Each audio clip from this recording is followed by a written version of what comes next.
Welcome back to the channel. Today we're going to be doing an unboxing and assembly video. It's of the Puckipuppy Beagle.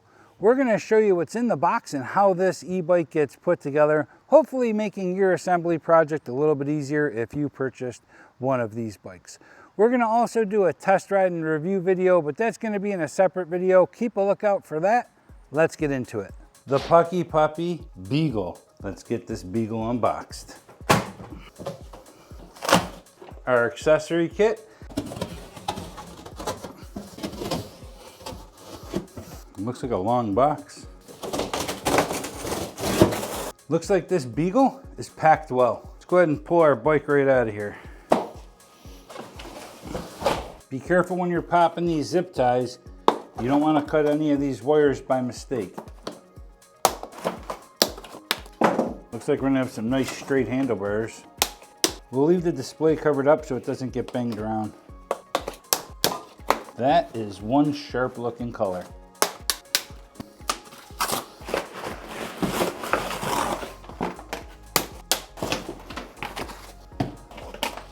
Looks like the Beagle comes stock with a back rack and front and rear fenders. Let's go ahead and free up our tire here. I have a feeling you're gonna get a big bang for your buck on this one. Okay. Oh yeah, we're gonna have one of those Puckipuppy comfortable seats. A nice 4-inch tire here. It doesn't look like this assembly is gonna be too difficult. Gonna put our handlebars together, front tire, looks like back rack and fenders. So looks like it's gonna be pretty simple. Let's check out our accessories. See what came in the box here. Looks like we have an Allen wrench set. Owner's manual. Looks like we're going to use this to tie some wires together and make them look nice and neat. We have a bike pump. Full-size wrenches. Those will definitely go in the toolbox. Twist ties. Our front light. Pedals left and right. We're going to have some screws, bolts, extra parts, and it looks like we even have some brake pads in there. Beautiful. We'll find out where this goes. And our Allen wrench, and guessing this is going to be our charger. Sure enough it is. And this is everything that came in the box. Okay, we're gonna start with the front handlebars first. You could tell the fork's going the right direction because we want that front brake to be behind the fork on the left-hand side. And then over here, you'll have your lockout on the right side. That's how you know the fork's going the right direction. But the stem is facing the wrong direction. We're gonna want the stem to face this way. So we're gonna go ahead and turn it. And you may need to loosen up these two screws a little bit to be able to turn the stem the correct direction. We don't want to over tighten anything because we're going to need to line up the front tire afterwards. We'll go ahead and remove the stem cover here. Take these screws out and we're just going to put the handlebars right back up and screw them right back in.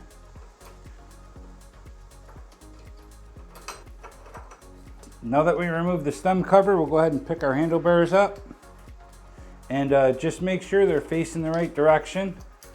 And you can see they're kind of twisted and backwards here, so we're going to go turn them around the correct way, just like this.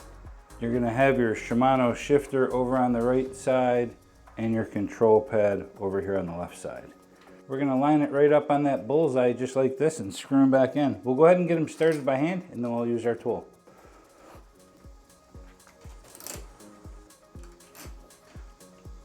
Anytime you're tightening down handlebars, you always want to go from like top left to bottom right, top right to bottom left. You just want to make sure that you're crisscrossing them so you don't tighten them down unevenly. I go through and tighten everything up really tight afterwards. I just want to make sure for now that everything is put together and snugged down.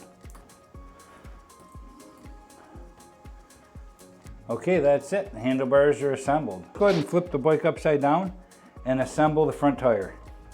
Okay, now with the bike upside down, we're just gonna go ahead and remove this. This was on there just for shipping. I don't see a brand name on them, but they look like decent 26 by 4 inch fat tires. Let's go ahead and get that front wheel on. One of the things I like to do is take the hardware right off the tire completely.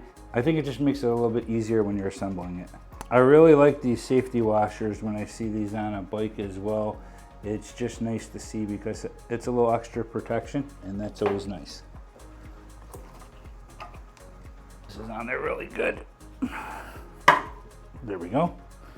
That was on there really tight, and we'll take the hardware off on this side as well. So we're going to go ahead and pull the spacer out. We're going to drop the axle on the front fork, and we're going to line up our rotor right there into the brake pads. Let's go ahead and do that now. We're going to rest our axle onto the fork, making sure that our rotor is between the brake pads, just like that. Let's get our hardware back on. So we have this safety washer, and we're going to put that on first. It's going to slide right onto the axle, set right into that hole. Then we're going to take our other washer, drop that on, and our nut, just like that. We'll do the same on the other side. Our safety washer, our washer, and our nut. We'll hand tighten them down, then we'll take our wrench and we'll do both sides.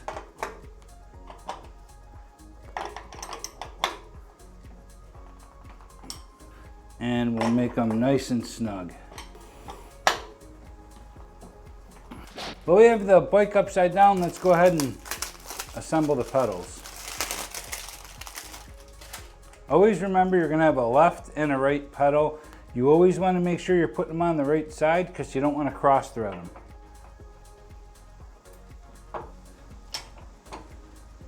Nice and snug, and then we'll do the other side. And the right side pedal is going to thread on the opposite direction. And then we'll go ahead and tighten down the right side as well. Obviously the pedals are really simple to assemble. Go ahead and make it nice and snug. Perfect. We'll go ahead and now flip the bike right side up and assemble our front fender and headlight. First thing we'll do is go ahead and remove the hardware that's already attached to the front here.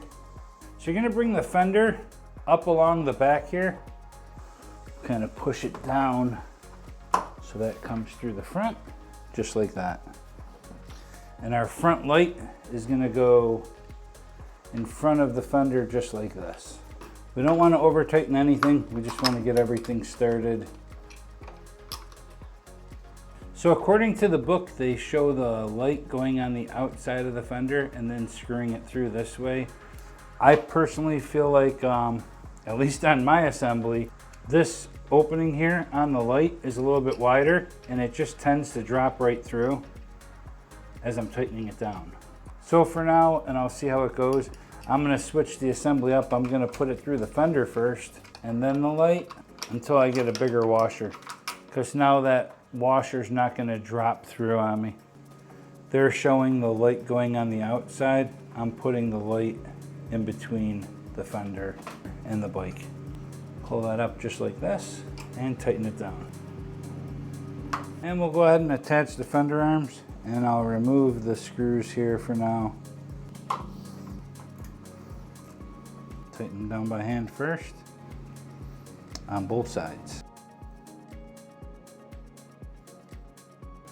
We'll go ahead and make it nice and snug. So the light and the fender are now assembled. Now that that's all assembled, let's go ahead and attach the wire. We have orange to orange here, and it's only going to go on one way and then snap right into place just like that. So you can see the gap up here on the top, and then it gets a little bit tight down at the bottom of our fender here. One of the things that's really nice about these fenders, you can adjust the distance here by unscrewing these screws here. Let's go ahead and loosen them both up. And then you can see back here, now as we pull that back, you can get more of a gap to the back of the fender. That's a little bit too much, but just wanted to give you an idea. So we'll go ahead and tap it in just like this. And that to me is perfect right there. Go ahead and tighten this side down first So it's just nice that those fender arms are adjustable and you can stop it from scraping on the tire. Now that gap is pretty perfect. I like the fact that the back rack comes assembled on the back of the bike. All we have to do is pull this one screw out and complete the assembly.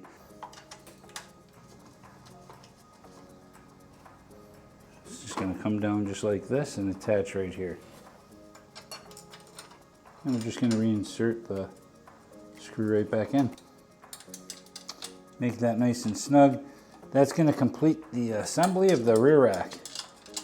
Double check and make sure all our other screws are tightened down nice and tight, which they are up here. That's perfect. Go around the bike checking all of the screws just to make sure that they're tightened down. Even if they weren't part of the assembly, you don't want to ride unsafe. Assembling the seat is really simple. You're just going to slide the seat post down into the frame and latch it closed. So one of the things you can do now, we want to line our handlebars up to the front tire here and make sure we tighten them down. You can rest the front tire between your legs and line up the handlebars just like that. And you can tighten them down a little bit, get it snug, then make that adjustment so they're not too loose on you. But that's pretty straight there. Once you straighten out that front tire to the handlebars, you want to make sure that you tighten everything down nice and snug. Pop this off. This little rubber cap here, go ahead and grab it. Goes right here just like that. Nice little finishing touch. Last but not least, let's attach the display. We kept it protected until we were ready.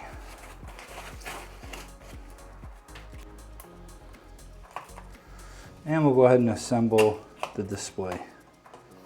We were able to complete the whole assembly just using tools that Puckipuppy supplied us, and that's really good that they gave us everything we needed to complete that assembly.